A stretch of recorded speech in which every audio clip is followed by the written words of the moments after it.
Caribbean Newsline is brought to you by the Barbados Tourism Marketing, Inc.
Venezuela's embattled president open to receiving a CARICOM mission, our top story in Caribbean Newsline for Friday, July 14th. From the CMC News Center in Bridgetown, I'm Dawn Paris. Good evening.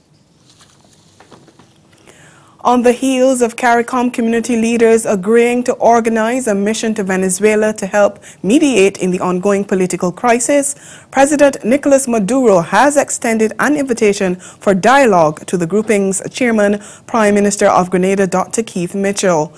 In a letter dated July 7th, Maduro said he welcomes the valuable proposal contained in the communique that followed the heads' meeting in Grenada, offering the good offices of CARICOM to reactivate an agenda of constructive dialogue among the political sectors in his country. Maduro had invited Mitchell to a work meeting in Caracas on either July 11th or 12th to determine a specific plan of action to resume the national dialogue in Venezuela. But the CARICOM chairman received the letter too late on July 13th and missed both dates. New dates are being worked out between CARICOM and the government of Venezuela to facilitate the visit. During the meeting of the House of Representatives in Grenada on Wednesday, Mitchell said he has already received and made changes to the draft of a letter to be sent to the president of Venezuela. Seen a letter to President Maduro, hopefully for the latest next week, because what I plan to do is to see that the Secretariat pass the letter through some heads or all the heads if possible before we signed off officially and send that letter to President Maduro. All I can say, Mr. Speaker, we have strong indication that Venezuela will accept the CARICOM as a mediating group, because the foreign minister of Venezuela came in here Wednesday at the heads of conference meeting and on the sidelines. We had a meeting with myself and a couple of members of the Secretariat, and he said that CARICOM, he wanted to send a message to the CARICOM leaders that President Maduro sent him to say that they will accept, before we wrote, they're saying they will accept a mediating role. Former Barbados Prime Minister Owen Arthur says Barbadians must come to terms with the country's economic situation. He made the statement in the wake of an ultimatum issued to the government by 4 trade unions that are demanding a reprieve from tax measures announced by Finance Minister Chris Sinclair in the May 30th budget. Arthur, who was also Finance Minister, warned that the vast economic problems could not be solved by political theater or gimmickry. The 4 trade unions on Tuesday staged a march to protest against the controversial increase in the National Social Responsibility levy from 2 to 10%. They're demanding a reduction in the tax, saying that if that is not done, they will take industrial action. Meanwhile, a comprehensive assessment of Barbados's informal economy is being undertaken to examine how the sector could be modernized. Director of Research and Planning in the Economic Affairs Division, Dr. Patrick McCaskey, says the results of the study would assist government in determining a more tailored and discrete set of strategies to explore the economic potential of the sector. He said the idea is to create additional sources of revenue and to achieve greater fiscal efficiency, alleviate the budget deficit, and spread the burden of taxation more equitably. Dr. McCaskey says the recommendations from the consultancy will be critically assessed, then forwarded to the Minister of Finance for his review, and then to Cabinet for consideration. Over in the Bahamas, a former environment minister has been remanded to prison. He appeared in court on Thursday on charges of extortion, accepting bribes, and misconduct in public office. Kendred Dorset was charged with extorting $120,000 from a businessman, Jonathan Ash. He's also accused of accepting bribes in the same amount sometime between March 1st and May 9th this year. Dorset pleaded not guilty to all the charges. The case has been adjourned until August 31st. His arrest has drawn the ire of interim leader of the opposition Progressive Liberal Party, Philip Davis, who pledged the party's full support for the embattled former minister. He accused the Free National Movement government of conducting a witch hunt and questioned whether it was possible for Dorset to get a fair trial.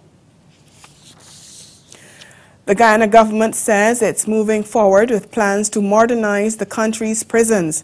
Public Security Minister Kemraj Ramjatan made the disclosure as he gave an update on last Sunday's prison riot and the prisoners who remain at large. He also dismissed the call for government to privatize the prison service.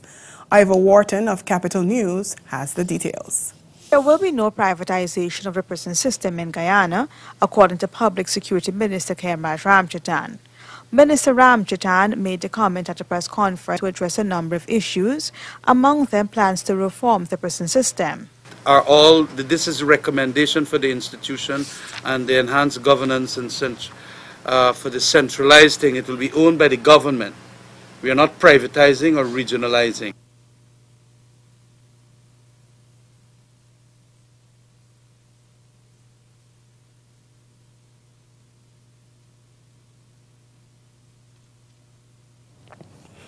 We apologize for the lack of audio on that extract.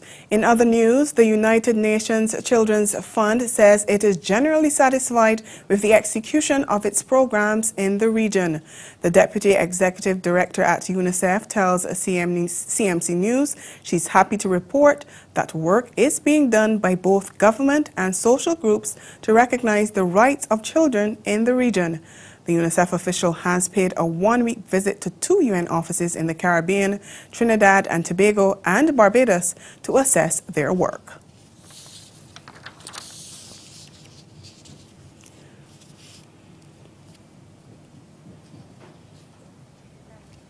The executive director says despite the accomplishments, there are still areas of concern. While in Barbados, the UNICEF official took the opportunity to sign a cooperation agreement with the Caribbean Development Bank to leverage further support for activities to benefit the region's children. The UNICEF executive said her office will continue to work on its advocacy against corporal punishment in the region and for social inclusion.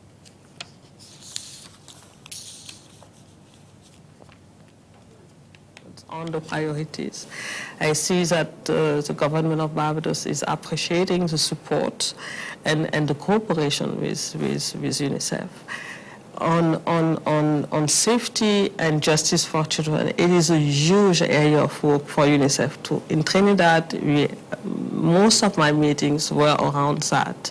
So I visited, for example, the children authorities that look after children who are in trouble. And try to find immediate response to those troubles. So the call center, the investigation of the issues, and the response to the issues, going from physical healing to psychosocial healing. Stay with us. There's more news after the break. Join the Caribbean Broadcasting Union and its regional and international partners at the CBU Annual General Assembly, August 21st through 24th at the British Colonial Hilton Hotel in Nassau, the Bahamas, under the theme Digital Developments in Caribbean Media. Prime Minister of the Commonwealth of the Bahamas, Dr. the Honorable Hubert Alexander Minnis, will welcome delegates during the opening ceremony. Guyana's Minister of Public Telecommunications, the Honorable Kathy Hughes, will offer a keynote address on digital developments in the region. See the launch of the UNESCO-sponsored Manual of Social Media Guidelines for Caribbean Journalists with guest speaker Jamaica's Director of Public Prosecutions, Paula Llewellyn. And hear from international media players about the new developments in digital television standards in Europe, the US, and Japan. And this year's Caribbean Broadcasting Awards Gala at the Atlantis Resort Paradise Island is not to be missed. Call 246-430-1007 to book your space in the 3-day conference and exhibition. Don't miss the CBU 48th Assembly at the British Colonial Hilton Hotel in Nassau from August 21st through 24th. Discounts on flights to the Assembly on the official airline, Caribbean Airlines. In a place where legends start, the beach is just the beginning. So live a little for the exhilaration and the color of every moment, where time is and life is a spirited event. Immerse yourself in the culture, the music, the people, the island. Love Antigua and Barbuda. Embrace an experience that leaves you breathless, from cricket to sailing week to carnival and more. Antigua and Barbuda, the beach is just the beginning.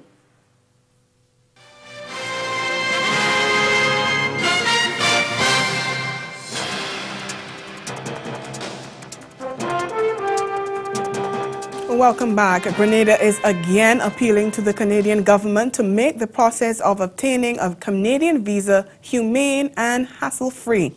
Prime Minister Dr. Keith Mitchell's latest appeal came during a meeting on Friday with Canada's Parliamentary Secretary to the Ministry of International Development, Selina Cesar-Chavans. Cesar-Chavans, who is Grenadian, is accompanied by Canada's High Commissioner based in Barbados. The Grenadian leader said he was concerned that the current visa application process is too costly and time-consuming for Grenadians and other Caribbean nationals. He stressed that this was an issue he previously raised with the former Canadian Prime Minister as well as other government officials over the years. Prime Minister Mitchell emphasized that he was not advocating the total waiver of visas because he understands that individual countries have their own policies and procedures based on their own information, but he says he will continue to advocate on behalf of the citizens of Grenada that the process for a Canadian visa be more humane and hassle-free. The Prime Minister suggested that Canada look into having a visa official come into Grenada once a month to help execute the visa application process and do the same for other regional countries as schedule permits. The Canadian High Commissioner to Barbados and the Eastern Caribbean said the Government of Canada has heard the cries of Prime Minister Mitchell and several of his regional colleagues over the years and are indeed working to make the process of visa application a smoother one. The Trinidad and Tobago Police Service is being praised for its quick work in rescuing a kidnapped Chinese national earlier this week. We get more in this report from Kijan Haynes of TV6 News.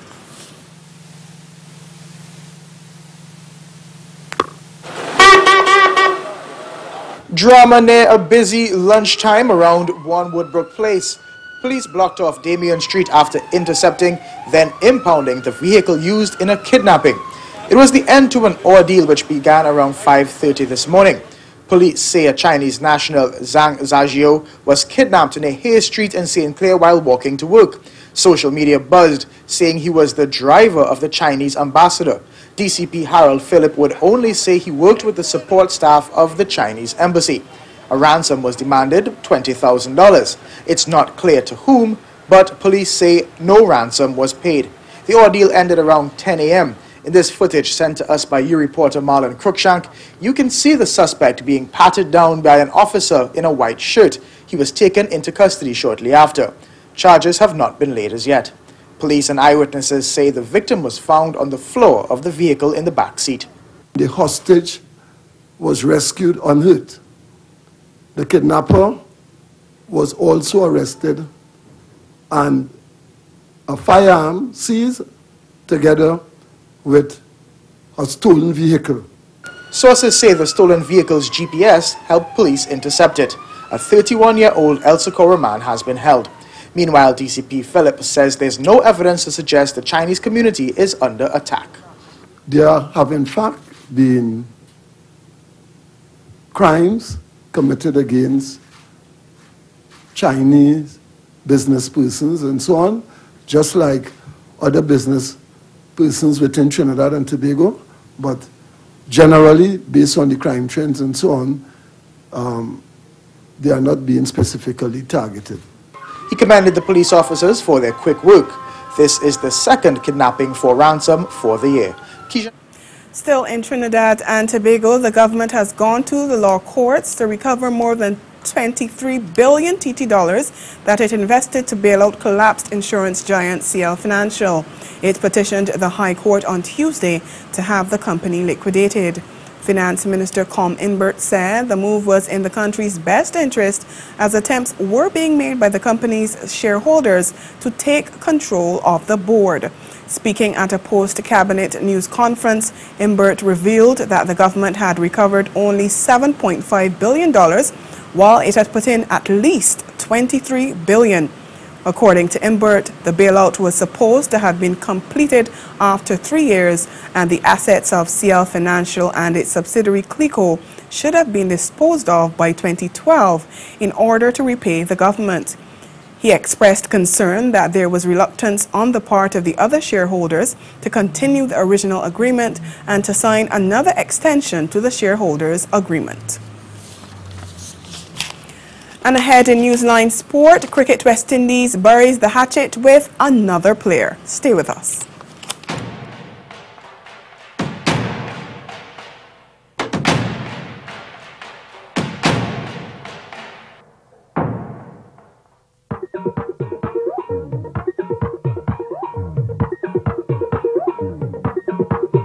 Ready.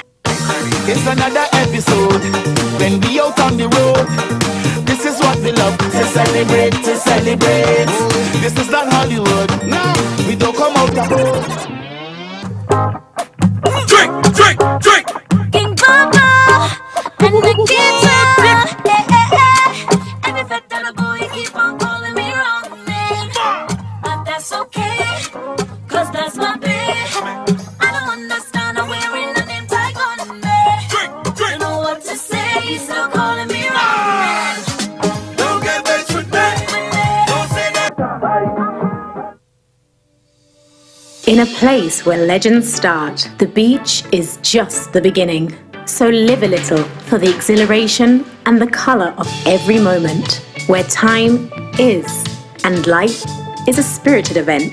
Immerse yourself in the culture, the music, the people, the island. Love Antigua and Barbuda. Embrace an experience that leaves you breathless, from cricket to sailing week to carnival and more. Antigua and Barbuda, the beach is just the beginning. Have you or someone you know been diagnosed with diabetes? If so, it is important that you know about Glucerna. Glucerna is a nutritional supplement for people with diabetes and contains Carb Steady, which helps minimize blood sugar spikes. Manage your diabetes with Glucerna.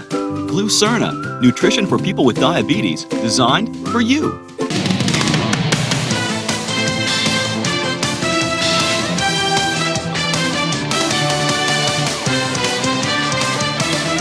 We continue with sports now. Cricket West Indies and another player have settled their differences. Just hours after announcing an end to the impasse with leading Test batsman Darren Bravo, CWI said promising left-hander Nicholas Pooran has been cleared to return to West Indies colours. The 21-year-old Trinidadian top-order batsman and wicketkeeper had been suspended by CWI for opting out of the Professional Cricket League despite being selected by Leeward Islands Hurricanes for last season's campaign. But the CWI said on Thursday that the period of the player's suspension had since elapsed and both parties had opted to settle the matter amicably in the best interest of West Indies cricket. Pooran is now eligible for selection to all formats.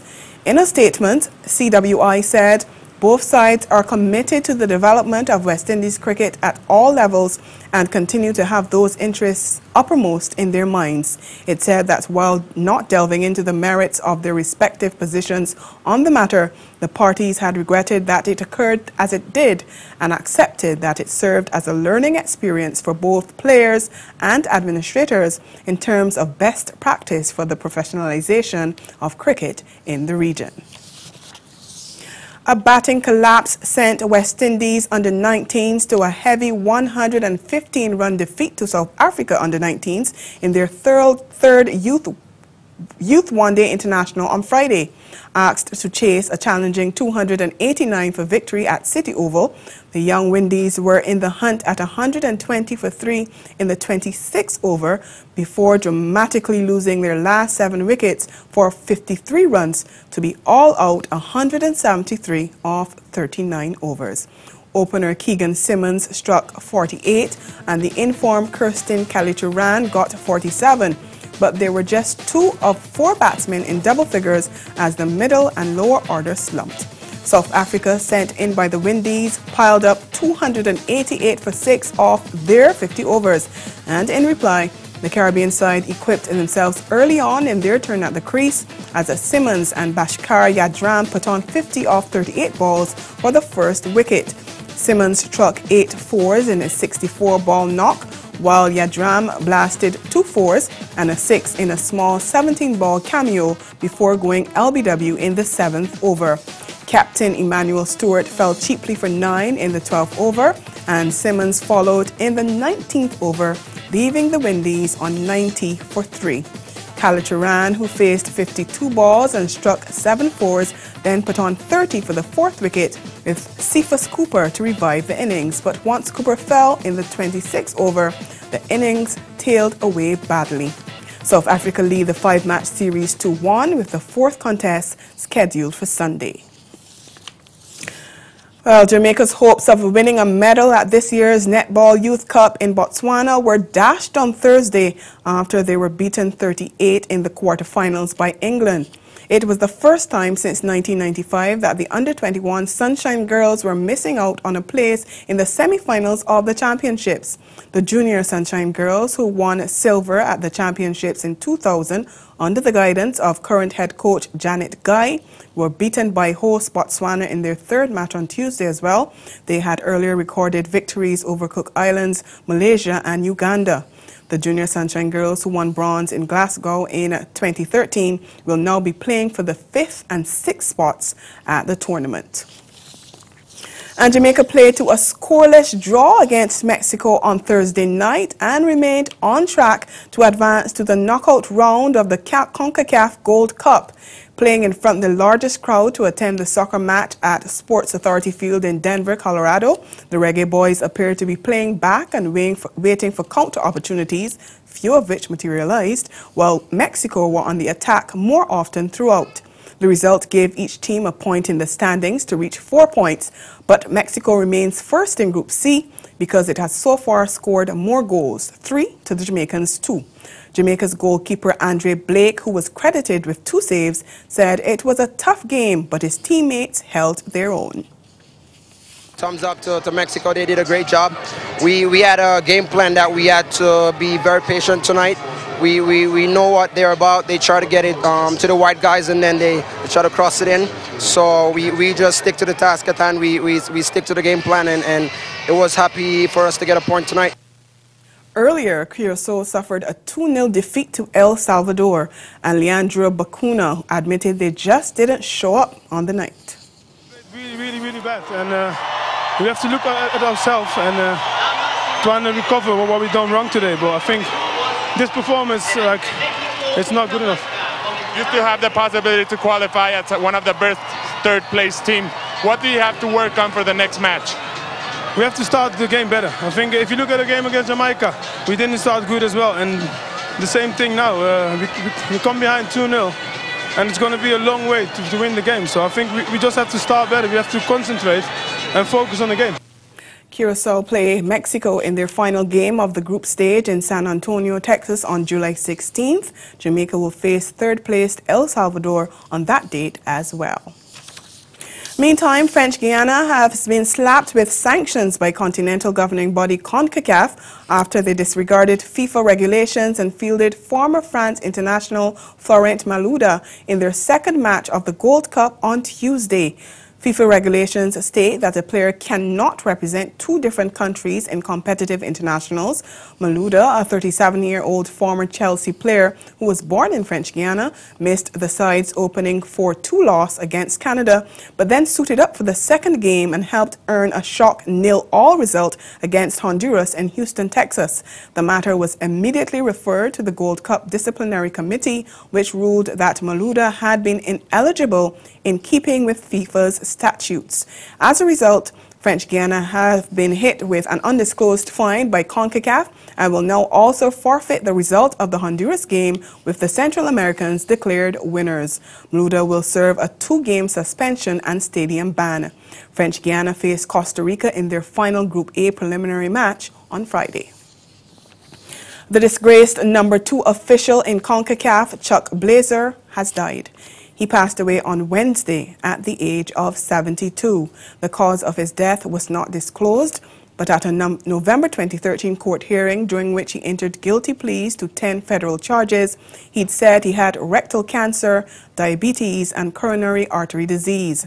Blazer was the General Secretary for CONCACAF from 1990 until 2011 and worked on FIFA's Executive Committee from 1997 to 2013. He became a whistleblower in that final year, revealing the extent of FIFA's corruption over the years, which ultimately led to FIFA boss Sepp Blatter's downfall and several football executives in the Caribbean and U.S. being indicted on corruption charges. However, a CONCACAF investigation report released in 2013 revealed that Blazer was also corrupt and had misappropriated CONCACAF funds to finance his personal lifestyle. Following Blazer's death, his attorney issued a statement in which he said that his client's misconduct, for which he had accepted full responsibility, should not obscure his positive impact on international soccer. And finally, Cayman Islands Boxing Association's national coach, Ryan Barrett, is throwing in the towel. He says his trip to Bahamas for the Youth Commonwealth Games next week will be the last in his current role. Citing numerous issues with the current leadership, Barrett says he will not coach the side after that unless there are some major changes. And that's the sport. We'll be right back.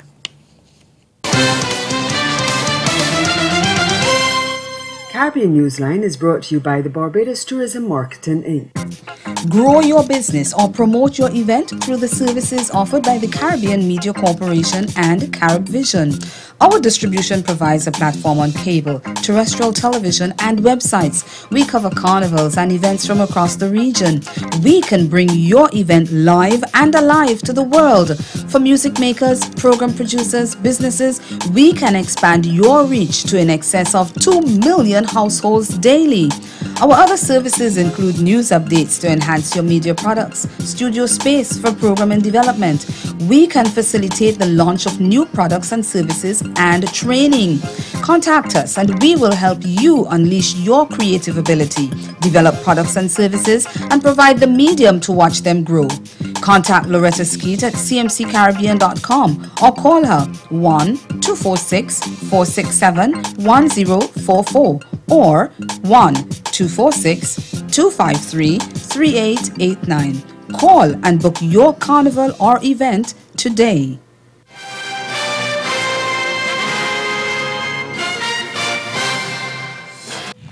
And just before we go, we are getting reports that prisoners in Guyana have attempted to set fire to another prison.